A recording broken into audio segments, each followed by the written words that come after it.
It can be hard balancing taking care of kids, senior loved ones, and yourself. Remember, it's okay to ask for help. There's a reason 29 million families have turned to Care.com. Find background-checked sitters, nannies, and senior caregivers who can help with everything from watching kids after school to senior meal prep. Whether you need full-time, part-time, or even occasional help, you can view rates and book highly rated caregivers that fit your budget and schedule. Get the help you need with Care.com. On today's Smart 7, no U-turn on Labour winter fuel cuts, mass protests in Israel over hostages and much more. It's Monday 2nd of September, it's World Coconut Day, and happy birthday Keanu Reeves. The Smart 7. It's news, but not the news.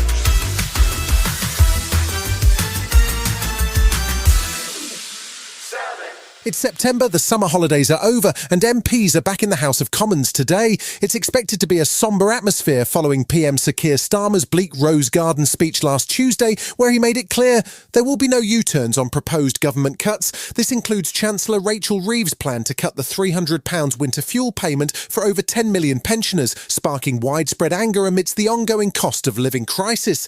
Under the new plans, only those on pension credit will receive the extra help with energy bills. But House Leader Lucy Powell insists the government is doing plenty to support pensioners. We want pensioners who are entitled to pensioner credit to apply for that and explore that, and there'll be a big campaign to deliver that, working with charities and others as well. We've got the Warms home discount, so the 3 million poorest households in this country will get £150 towards their energy bills this winter as well. Meanwhile, the SNP held its 90th annual conference in Edinburgh this weekend, and First Minister John Swinney had some scathing words for the Labour Party. A Labour Party that promised change is delivering more of the same Tory debt rule, the same Tory cuts agenda. Labour hasn't delivered change. Labour is delivering the same damaging austerity.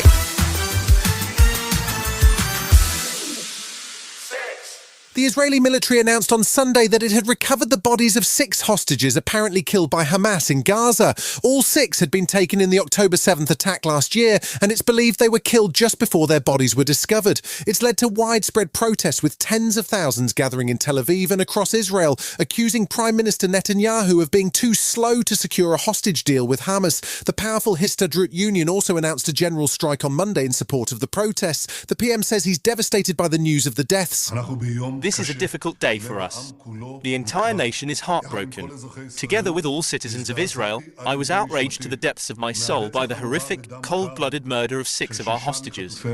Meanwhile, Jonathan Dekel-Chen, whose son Sagui is among the roughly 100 hostages still in Gaza, says he's worried about what's next. Any narrative that expresses in any way that the hostages are not in danger is absolutely disproved by the proof that more and more hostages are being recovered by the Israeli army, who have been murdered over the course of the last weeks and months in Gaza, which, of course, for all of the 101 remaining hostages and their families, is just absolutely horrific news.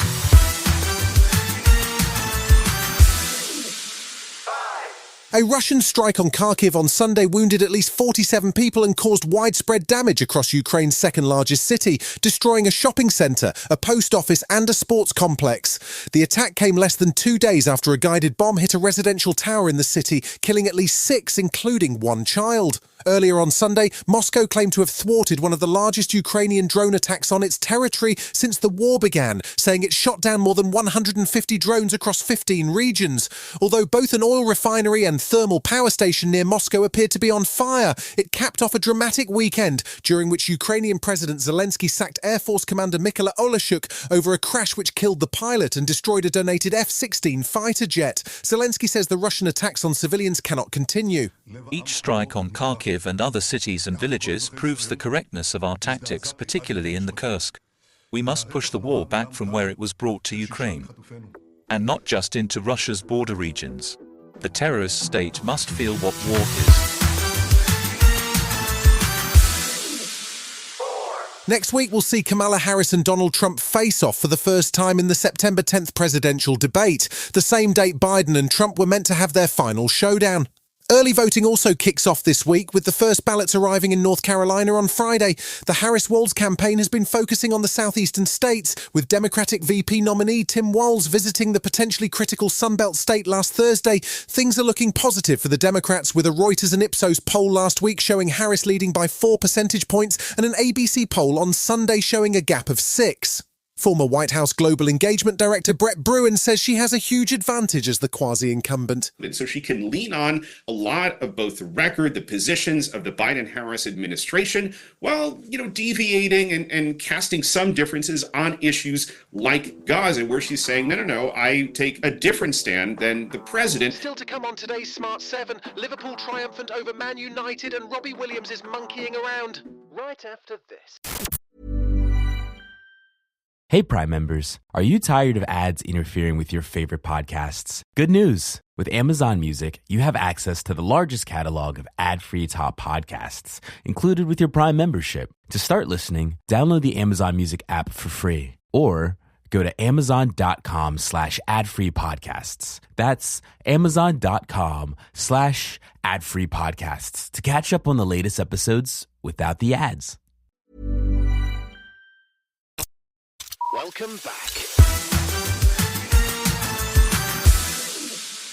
It was another action-packed weekend in the Premier League. Sunday saw Chelsea finish 1-1 against London rivals Crystal Palace, while Newcastle narrowly defeated Spurs 2-1. But the big story was Liverpool's triumphant 3-0 win over Manchester United at Old Trafford, with Luis Diaz scoring a first-half brace before Mo Salah added a third in the second half. It puts them second in the table, just behind reigning champions Man City, the only two teams to have won all 3 games so far. It was a first win against Man U for new Liverpool boss Arne Slot, but he says they can't get too carried away. It's normal if you win a game like this, you've got 9 points and you win a big game at Old Trafford, that the fans are excited.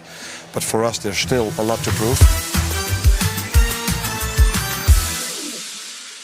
Robbie Williams fans, get ready for something wild, literally. The former Take That Stars biopic just premiered at the Telluride Film Festival in Colorado, and it's anything but ordinary.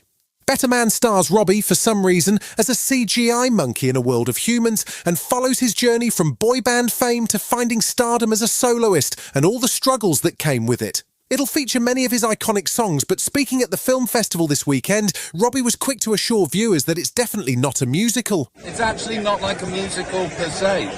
And the music doesn't get in the way of the film. No, I don't think anybody will be leaving the movie going, I've just watched a musical. Even though the people that have my publishing will be very happy that they've just watched the musical. If you're a Western fan, the wait is almost over. The second part of Yellowstone Season 5 is finally dropping this November, but the bad news is Kevin Costner won't be saddling up this time around. A scheduling conflict led to major production delays, and this summer Costner confirmed he's officially exited the show. Season 5 was supposed to be the grand finale, but in true Dutton fashion, nothing's that simple. Now it looks like we'll be getting a Season 6 as well, running alongside a new spin-off called The Madison. The Season 5 trailer just dropped, giving us a glimpse at life on the ranch without John Dutton. Legacy. You build something worth having. Someone's gonna try and take it. What I'm doing isn't for the ranch, it's for us. You've been listening to the Smart 7. We'll be back tomorrow at 7 a.m. Hit that follow button and have a great day. Give us 7 minutes and we'll give you the world. Wayfair's Labor Day clearance is back. Score up to 70% off everything home and end summer with can't-miss surprise flash deals, all with fast shipping right to your doorstep. Shop Wayfair's Labor Day clearance now through September 3rd. Wayfair, every style, every home.